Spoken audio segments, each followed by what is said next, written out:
Bom dia, rapaziada, mais uma vez aqui quem fala é o Flávio Mecânico. Estamos com essa fanzinha 125. O cliente chegou aqui com barulho no motor para a gente poder fazer a verificação. A gente vai estar mostrando aí para vocês qual era o problema dessa moto. A gente desmontou aqui o kit cilindro para estar fazendo aí a verificação. Tirou a camisa fora, olha só. Como vocês podem ver, a camisa dessa moto até ralada tá, ó, o barulho que ela tinha. Pistão da moto, ó, ralada aí os dois cantos.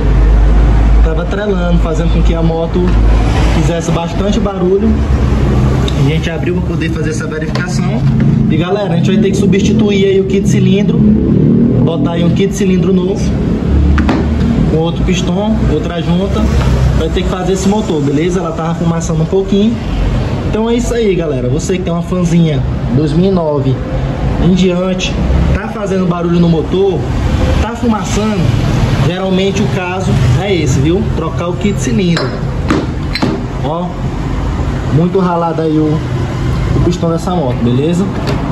Flávio, dá pra passar uma lixa aí pra trocar só os anéis de segmento? Galera, não é bom fazer isso, beleza?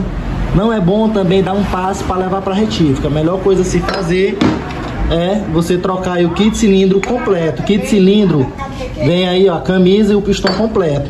Sim, galera, já que vai fazer o motor da moto bonitinho, troca logo a corrente de comando, as duas válvulas, coloca o kitzinho completo para ficar garantido já há alguns anos, ó.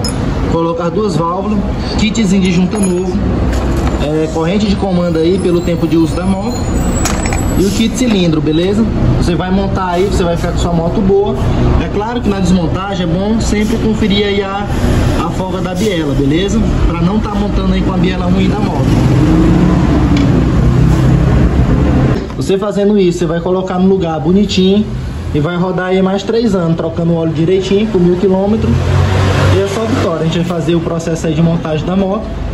E é isso aí, galera. Você que gostou do vídeo, deixa aquele gostei, compartilha, dá aquele like e deixe seu comentário.